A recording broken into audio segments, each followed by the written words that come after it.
Nous n'héritons pas de la terre, nous l'empruntons à nos enfants, disait Saint-Exupéry, et j'ai envie d'ajouter que nous aurons à la transmettre à nos petits-enfants, de préférence en bon état.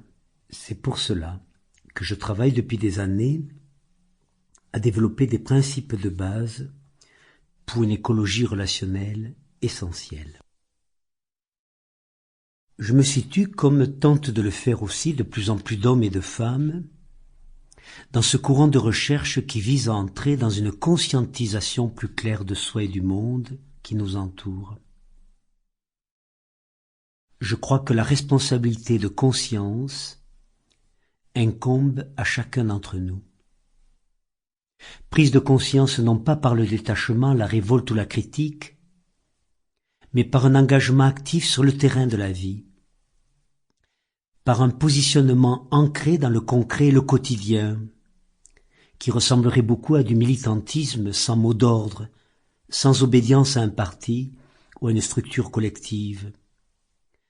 Un militantisme relativement solitaire, même si dans mon propre cas, je suis suivi par beaucoup au travers de mes livres et des sessions de formation que j'ai animées jusqu'en 1997.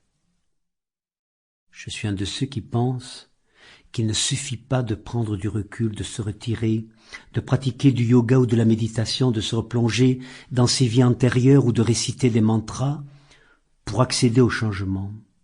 Je suis un de ceux qui pensent que toutes ces démarches, aussi épanouissantes soient-elles, risquent de rester des leurs si elles sont isolées, cloisonnées, si elles ne s'inscrivent pas dans un processus global d'apprentissage relationnel. Car il n'y a pas de véritable changement sans une liberté d'être et d'exister, au milieu et avec d'autres hommes et d'autres femmes. Il n'y a pas de progrès humain sans la construction de liens cohérents et structurés, nourris et entretenus avec un environnement fiable et consistant.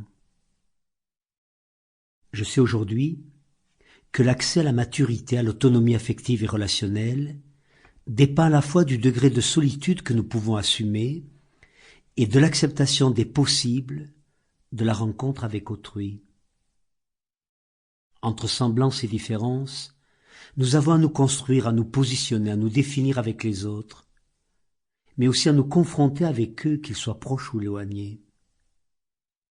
Apprendre à devenir co-auteurs des relations qui tissent notre existence, accepter de se responsabiliser en n'entretenant ni victimisation ni dépendance. Sample complete. Ready to continue?